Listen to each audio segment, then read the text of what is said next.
seperti angin yang tak pernah diam, menebarkan pikiran mencari motif dan objektif, merentasi masa silam kegemilangan. Ramadan Islam.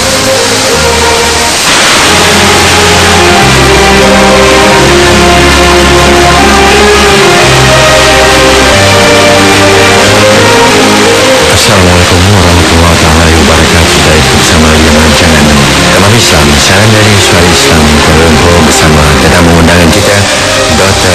Muhammad Rofa Ismail dari Universiti Putra Malaysia, Sedang, Sabah. Selamat datang ke studio, Dr. Apa khabar? Ya, terima kasih. Baik. Taman Islam kita kali ini, Doktor, ya, adakah ahli kitab turut mempunyai versi mereka tentang Adam dan Hawa? Ya, bismillahirrahmanirrahim. Memang benar. Sebab ketiga agama langit ini, agama Judaism, agama Kristian dan juga Kristian mempunyai banyak sejarah yang subur.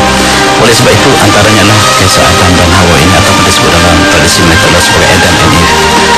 Mereka juga mempunyai versi tersendiri.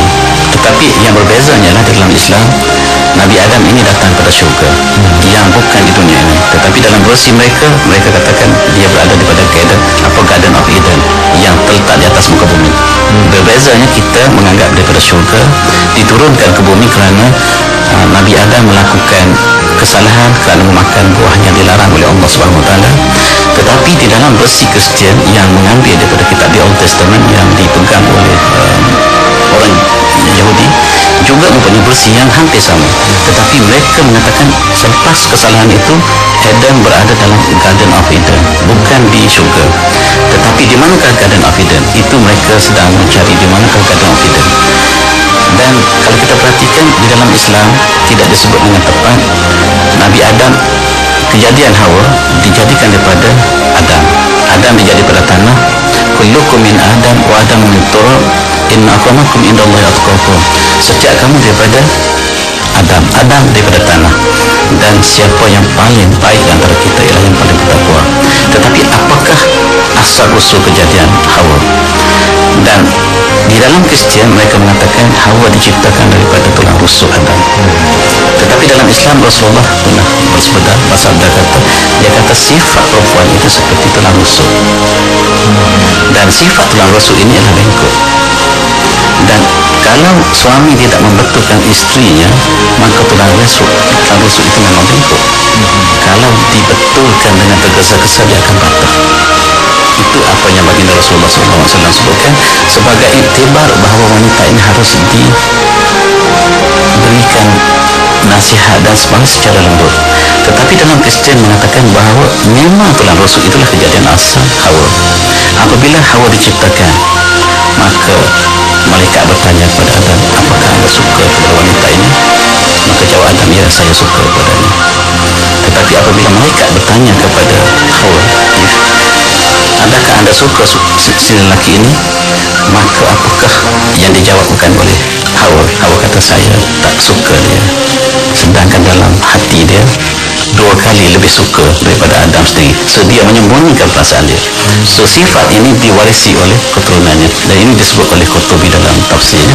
Dan itu adalah sejarah yang menyerupai. Dan satu lagi ialah di dalam Islam, Adam yang alaihissalam yang telah melakukan dosa bersama-sama dengan isterinya, fa'akala, dan mereka dua-duanya makan buah yang terlarang, dan mereka telah melakukan kesalahan, dan mereka berdoa dengan Tuhan, dengan Allah SWT, Rabbana zalamna anfusana wa illam taghfir lana wa tarhamna lanakunanna minal khasirin. Dia memohon ampun kepada Allah SWT, dan dia mengaku dia salah, lalu dia diampunkan. Lalu Adam dan Hawa apabila dihantar ke atas muka bumi telah tidak berdosa sama sekali. Dan kalau kita lihat komparatif dengan agama Kristian, mereka mengatakan Hawa lah yang memulakan makan buah yang terlarang tersebut. Dan lepas itu mereka telah menerima dosa daripada perbuatan mereka ini, dan mereka tidak diampunkan oleh Allah. Oleh sebab itu, setiap anak yang dilahirkan berdosa. Dosa inilah dipanggil dosa warisan. Ini mengikut pandangan Kristian yang berbeza sama sekali. Sedangkan Islam lihat anak dilahirkan secara bersih seperti kain putih yang tanpa sebarang dosa, dan inilah yang membezakan antara Islam dan Kristian. Ini masing-masing mengkaji ataupun melihat daripada peristiwa yang sama, yakni peristiwa Adam dan Hawa sebagai Abul Bashar, Adam AS, bapa seluruh manusia, yang kemudiannya mengeluarkan zuriat yang banyak sehingga menjadi manusia hari ini. Sudah 6,6 bilion manusia di atas muka bumi hari ini ialah semuanya pada keturunan Adam. Cukup menarik apabila kita perhatikan, Adam Nabi AS telah diajar oleh mereka sejak pada awal lagi di atas muka bumi menggunakan pertanian. Dia tidak nomad, dia tidak berpindah randah sebagaimana yang ahli antropologi barat mengatakan, dan dia menggunakan alat pembajakan daripada besi, logam, yang berbeza sama sekali dengan pandangan antropologi barat. Dia kata manusia dulu duduk dalam gua, mundur. Tetapi dalam Islam mengatakan manusia yang pertama inilah manusia yang maju. Sebab Adam AS diajar oleh Allah SWT sendiri tentang pelbagai ilmu. Wa 'allama Adam al-asma' kullaha, dan Allah telah mengajar seluruh nama-nama, yang bererti ilmu kepada Adam AS, yang menunjukkan dia adalah manusia yang sangat-sangat berilmu, berhikmah, yang mengajar kepada zuriatnya. Dan inilah yang membezakan dengan barat yang mengatakan manusia yang pertama ialah manusia yang sangat mundur, duduk dalam hutan dan tidak dapat bercakap. Sedangkan dalam tradisi Islam mengatakan Adam menguasai berbagai-bagai bahasa, dan dia bercakap dengan anak-anaknya dengan pelbagai bahasa, dan bahasa inilah yang diwarisi oleh seluruh manusia di dunia hari ini. Dan kalau kita mempelajari tentang bahasa itu, kita dapati setiap bahasa mempunyai rumpun yang sama, akan kembali. Dan Nabi Adam katanya dia bercakap dengan bahasa Suryaniyah. Suryaniyah ini bahasa yang berbahasa Mediterranean, yang kadang-kadang diwarisi oleh orang Yahudi dalam bahasa yang disebut sebagai bahasa Ibrani atau bahasa Hebrew, yang kemudian berpunca pada bahasa Arab dan juga bahasa Rom, bahasa lain semuanya daripada bahasa Suryani. Dan oleh sebab itu kita dapati seluruh manusia di dunia bercakap dengan bahasa Susugalo yang sama. Cukup menarik apabila saya pergi ke Romania, yang jauh berbeza dengan kita. Mereka sebut tarik juga. Bila kita nak buka pintu, dia kata tarik. Kita pun panggil tarik kan? Jadi kenapakah ada persamaan bahasa dengan mereka, sedangkan kita tidak ada hubungan budaya pun? Jadi menunjukkan bahawa bahasa yang asal ini kita warisi daripada nenek yang sama. Begitu juga dengan marma. Kita tengok marble ini, orang Malaysia panggil marma, dia pun panggil marma juga, sedangkan dua bangsa ini tidak ada hubungan. Dan ini menunjukkan bahawa cukup payah untuk ahli antropologi untuk menerangkan bagaimanakah ada bahasa yang berserumpun walaupun masyarakatnya tidak pernah bertemu. Dalam kes ini orang Melayu dengan orang Romania yang tak ada hubungan langsung, tiba-tiba bahasa mereka sangat dekat. Dan lagi satu bahasa yang suka kita, selalunya kalau orang yang kampung katakan Spital. Romania pun panggil spital. Oh ya. Ya. Ini doktor ya, tentang antropologi kita sentuh sedikit kejadian Adam daripada tanah. Ya. Agaknya orang arkeologi ni mencari tanah tu dari mana agaknya, nak kena pasti tu. Kita tidak pasti, tapi daripada asal cerita kisahnya ada tanah yang dia diambil daripada berbagai tempat. Dia ada ambil tanah yang warna putih, ada yang warna kelabu, dan ada tanah yang baik, ada yang tanah buruk, supaya dicantumkan untuk menjadi rahsia hikmah kejadian manusia ini dengan berbagai-bagai bentuk. Dan katanya dia diambil daripada kawasan tempat kita di Padang Arafah, dan ada diambil daripada kawasan lain yang dicantumkan, dan itu diceritakan di dalam tafsir-tafsir yang berkaitan dengan kejadian manusia yang pertama. Dan yang menariknya ialah kalau kita lihat unsur manusia, unsur dari segi sains, dari segi kimia, yang ada dalam manusia, oksigen, hidrogen, nitrogen, semuanya ada dalam tanah. Menunjukkan kita dengan tanah ini ada hubungan yang rapat. Selain pada makanan yang kita makan daripada tanah, asalnya daripada tanah, So begitu juga dengan langit. Unsur di langit juga sama dengan unsur yang ada dalam tanah. Dan kita dapati bahawa kalau kita lihat sekarang ada 100 lebih unsur, sebahagian besar ada dalam diri kita dan sebahagian besar ada dalam tanah, menunjukkan kita dengan tanah ini mempunyai unsur yang hampir sama. Menunjukkan cukup senanglah pelajar-pelajar sekolah untuk mengatakan bahawa manusia daripada tanah, cukup mudah apabila dilihat ada unsur yang ada dalam itu. Inilah antara hikmah dan yang akan dijadikan proses yang akhirnya kita terjadilah manusia yang pertama dalam bentuk yang sangat cantik. Nabi Adam ini saiznya sangat besar, sangat cantik, handsome. Kemudian manusia ini katanya semakin lama semakin kecil saiznya sampailah manusia kita hari ini. Walau alam, itu yang kita dapat daripada ahli tafsir yang menceritakan perkara tersebut.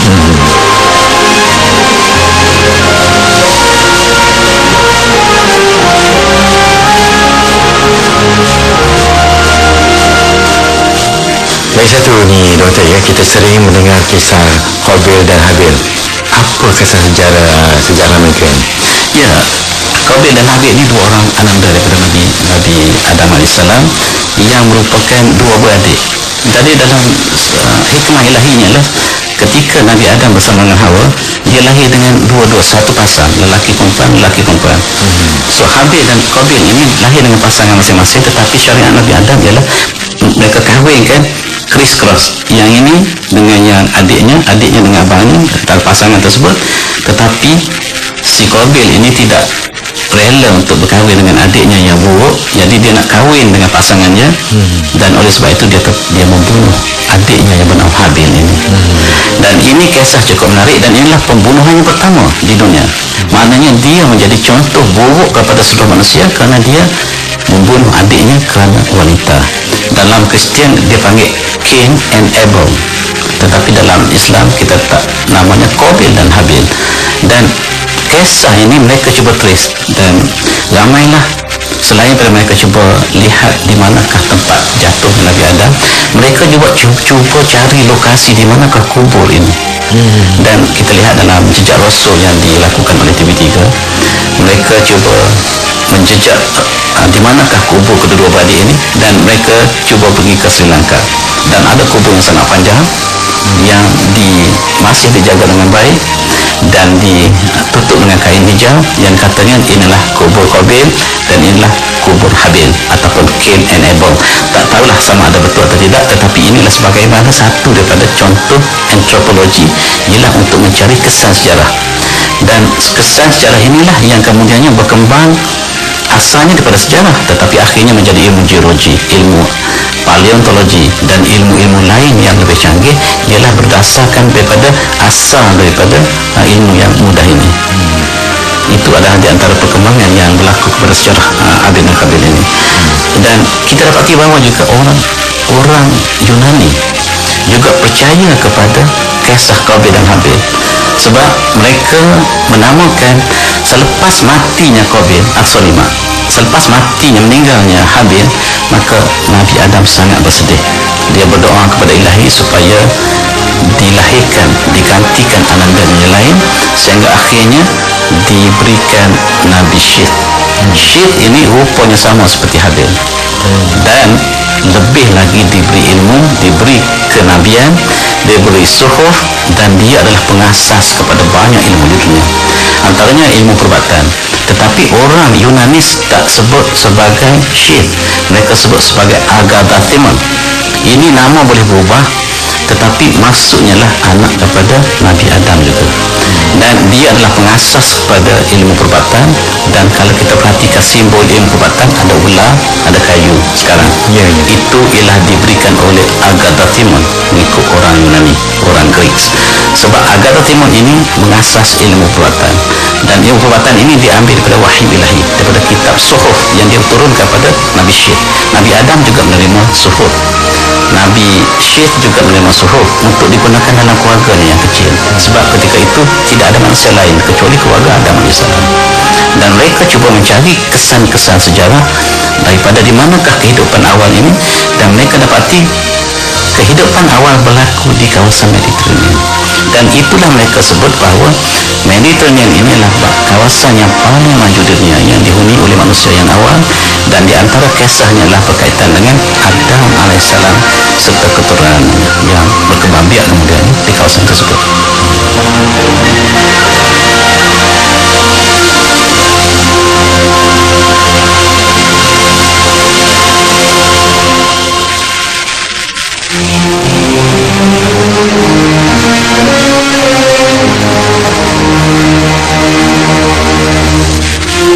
Apakah kepentingan Nabi Idris pula ni, Doktor, dengan taman Islam yang terbina dalam zaman keemasannya itu? Iya, Nabi Idris juga mempunyai kesan yang cukup penting dalam kesan sejarah, dan tak pun dalam kajian arkeologi umat Islam. Sebab Nabi Idris ini ialah, kalau kita lihat Syekh Idris ini Nabi yang cukup rapat lagi dalam generasi yang awal. Dan Nabi Idris ini dikenali dengan Kristian oleh orang Kristian sebagai Enoch, E-N-O-C-H, dan oleh orang Yahudi, Judaism sebagai Oknof, dan orang Islam dalam Al-Quran disebut Nabi Idris. Dan Nabi Idris ini sangat penting sebab dia pengasas ilmu astronomi, ilmu matematik, ilmu astronomi, ilmu logik, itu semuanya diasaskan oleh Hermes. Nama dia di kalangan orang Yahudi, orang Yunani, dia panggil Hermes. Jangan kita heran, namanya boleh berbeza tetapi merujuk pada orang yang sama. Sebab orang Yunani, kalau kita dapati bahawa orang Greek ialah mereka yang awal tamadun dunia. Daripada mana ilmu mereka? Mereka dapat daripada Nabi Idris. Sebab Nabi Idris dianugerahkan dengan kitab yang banyak, dengan suhuf yang banyak, dan al-suhuf ini ialah antaranya ilmu tentang ilmu falak, ilmu astronomi, untuk menceritakan bagaimanakah perjalanan bumi, perjalanan matahari dan sebagainya. Itu ilmu wahyu ilahi kepada Nabi Idris AS. Dan Nabi Idris ini akhirnya diangkat oleh ilahi ke langit dan ke syurga. Dan oleh sebab itu kita dapati bahawa orang Yunani sangat muliakan Nabi Idris, dan mereka akhirnya menyembah Nabi Idris sebagai Tuhan, dan mereka sebut Hermes. Dan Hermes ini dia kata duduk di bintang, lalu dia sembah bintang. Dan sekarang orang ini kita panggil orang As-Sabi'in. Dalam Al-Quran sebut As-Sabi'in, Al-Majusi, Al-Sabi'in, ataupun kita panggil orang Sabian. Orang Sabian ini asalnya diutuskan Nabi Idris kepada mereka. Nabi Idris mengajar supaya sembah Allah yang satu, tetapi apabila masa berlalu, kaumnya menganggap Nabi Idris sebagai anak Tuhan, dan mereka menyembah Nabi Idris pula. Kemudian sekarang masih ada Saki-Baki lagi yang duduk di kawasan utara Jordan. Kawasan haram itu mereka mengatakan Nabi Idris adalah Tuhan lah, bukan lagi Nabi. So mereka menyembah Nabi Idris yang mereka sebut sebagai Hermes. So kalau kita lihat dalam sejarah sains, pemikiran sains yang awal ialah daripada Hermes. Dan kita, kalau kita lihat Pythagoras lalu sebut saya dapat ilmu daripada Hermes, maksudnya daripada Nabi Idris. Euclid, saya hanya menyalin daripada Hermes. Kemudian kita lihat Nicomacheus, ahli matematik yang besar dunia, saya pun ambil ilmu daripada Hermes. Bermaksud mereka mengambil daripada Nabi Idris AS. So Nabi Idris ini mengikut ahli sejarah Islam pula, dia adalah pelupur segala ilmu yang kita pelajari ini. Sains dan teknologi yang kita belajar hari ini, termasuklah dengan arkitek, semuanya bersumber daripada Nabi Idris yang disebut sebagai Hermes oleh orang Yunani, yang kemudiannya disalin pulih oleh orang Arab, termasuk apabila tamadun Islam. Mereka menyalin ilmu ini dan dibawa ke dalam tamadun Islam dan dikembangkan sehingga kita terima sebagai ilmu sains dan teknologi pada zaman moden hari ini. Ilmu ini bukan proses overnight, proses turun-temurun, warisan daripada generasi ke generasi, sehingga akhirnya kita dapati bahawa ilmu ini berkembang menjadi ilmu yang sangat penting pada hari ini, yang ini kita sebut sebagai sains dan teknologi. So kita kembali ke asal, kita temui asal usulnya dengan Nabi Idris, dan ilmu inilah ilmu wahyu ilahi kepada baginda.